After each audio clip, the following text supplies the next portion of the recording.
Hello friends, کچھ family matters کے حوالے سے کوشچنس میں نے نوٹ کیے ہیں جن پر میں ون بائی ون مختصراً بات کرنے کی کوشش کروں گا۔ اب اس میں یہ کہ کچھ دوستوں کو یہ سوالات ریپیٹڈ یا ایسے لگیں گے جو سمپل ہوں،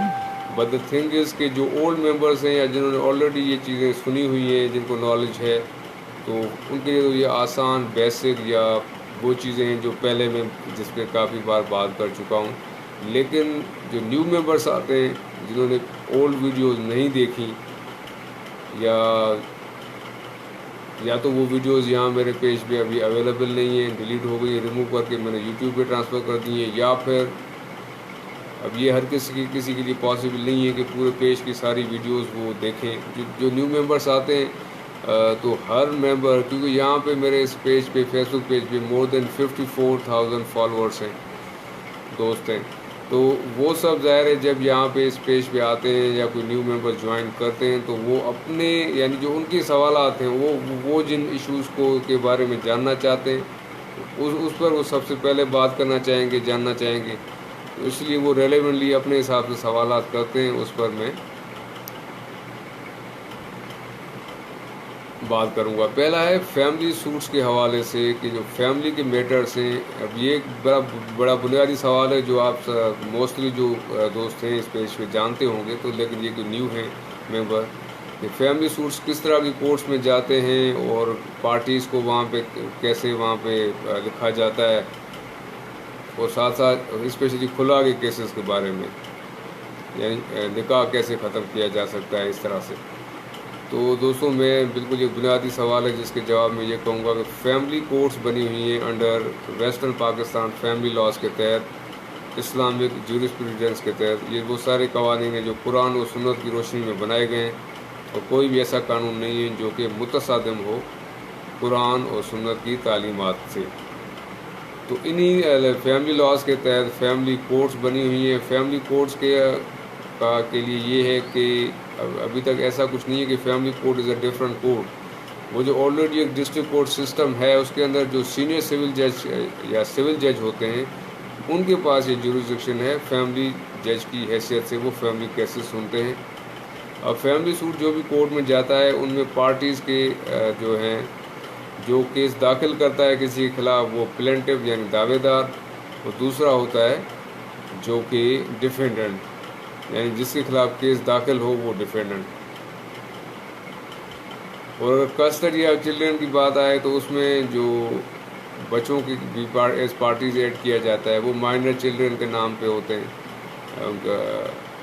اور کچھ ایسے کیسز آتے ہیں جہاں پہ اگر بچے کسی کے پاس، وہ ایک دوسرا معاملہ ہے کہ کسٹڈی آف کیس میں جو کرمنل سائڈ آ جاتی ہے نا، وہ پھر سیکشن 491، اس پہ میں دوبارہ بعد میں بات کرتا ہوں، پہلے یہ میں آپ کو۔ اور نکاح یا شادی ختم کرنے کے قانونی طور پہ دو ہی راستے ہیں، یا تو ہسبینڈ وائف کو ڈیورس دے دے یا وائف ہسبینڈ سے کھلا لے لے۔ اب اس میں یہ ہے کہ ہسبینڈ ڈائریکٹلی وہ وائف کو ڈیورس دے سکتا ہے، اورلی یا ان رائٹنگ، اس کو کسی کو اپروچ کرنے کی ضرورت نہیں ہے، وہ ڈائریکٹلی ڈیورس دے سکتا ہے۔ مگر اس میں یہ ہے کہ یونین کاؤنسل کو انوالو کرنا پڑتا ہے۔ تھرو یونین کاؤنسل اگر ڈیورس بھیجی جائے تو وہ زیادہ ایک پراپر طریقہ ہے۔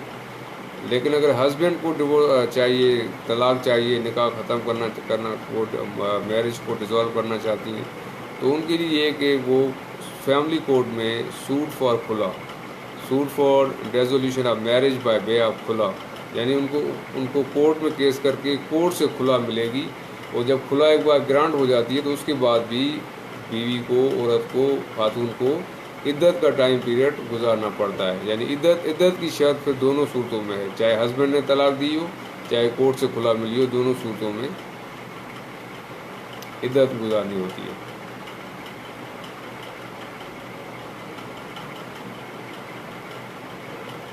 اب اس میں ویسے تو ایک نارمل ریزنز ہوتی ہیں، یعنی کھلا کیوں کوئی بھی وائف لیتی ہے یا ڈیورس،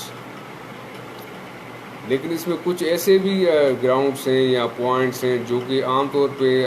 لوگوں کو نہیں معلوم، کہ ایسی صورت میں اگر ہسبینڈ 4 سال سے لاپتہ ہو،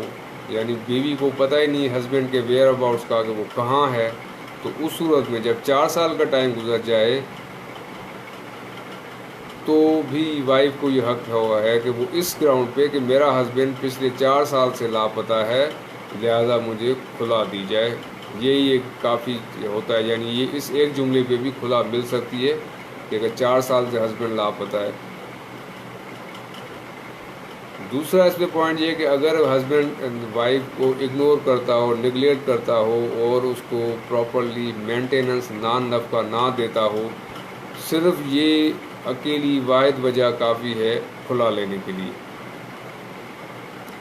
یا کوئی ایسا معاملہ ہو جب ہسبینڈ کسی کیس میں انوالوڈ ہو اور اس کو عمر قید کی سزا ہو جائے. عمر قید تو پھر بہت بڑی سزا ہے، اس میں کم سے کم اگر 7 سال کی سزا ہو یا 7 سال سے لے کے عمر قید تک کی سزا اگر ہسبینڈ کو کسی کیس میں ہو جاتی ہے تو اس صورت میں بھی وائف کے پاس یہ رائٹ ہے کہ وہ کھلا لے سکتی ہے. یعنی وہ اتنا ہی کیس میں سمپلی لکھیں کہ ان کے ہسبینڈ کو کورٹ کی طرف سے 7 سال یا اس سے زیادہ پیریڈ کے لیے قید کی سزا ہو گئی ہے، تو وہ پوائنٹ بھی انف ہے، کافی ہے، سفیشینٹ ہے کھلا لینے کے لیے.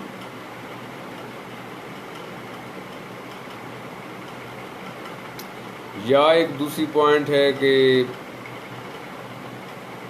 اگر شادی کے بعد ہسبینڈ امپورٹنٹ ثابت ہوتا ہے، یعنی وہ ازدواجی تعلقات کے لیے انفٹ ہے، تو یہ گراؤنڈ اٹ سیلف صرف ایک یہ جملہ ایک کہہ دینا بھی کافی ہے ہوتا ہے کہ کھلا وہ لے سکتی ہے کورٹ سے. مینس یہ 4 چیزیں ہیں جن کی بیسس پہ وائف ہسبینڈ سے کھلا لے سکتی ہے کہ 4 سال سے لاپتہ ہو، نفقہ نہ دے رہا ہو، کیئر نہ کرتا ہو، یا 7 سال یا اس سے زیادہ کی سزا ہو گئی ہو، یا پھر وہ امپورٹنٹ ہو، یا شوہر کا ذہنی توازن خراب ہو جائے اور وہ 2 سال تک بھی صحیح نہ ہو پائے. یعنی ایسا کہ جس میں ہسبینڈ وائف ہے، ہسبینڈ کا ذہنی توازن خراب ہو جاتا ہے، تو اس صورت میں wife has to wait for 2 years. اگر 2 سال تک وہ صحیح نہیں ہوتے تو اس صورت میں بھی کھلا لے سکتی ہیں. ایک اور بڑا اس میں امپورٹنٹ پوائنٹ ہے کہ اگر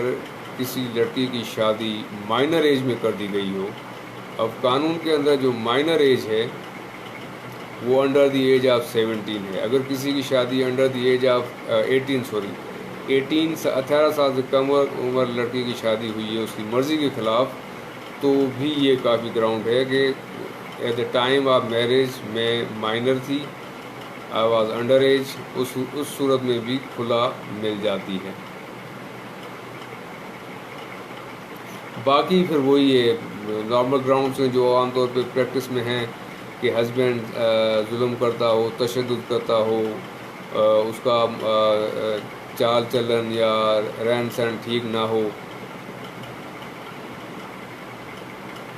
اور کسی ایسی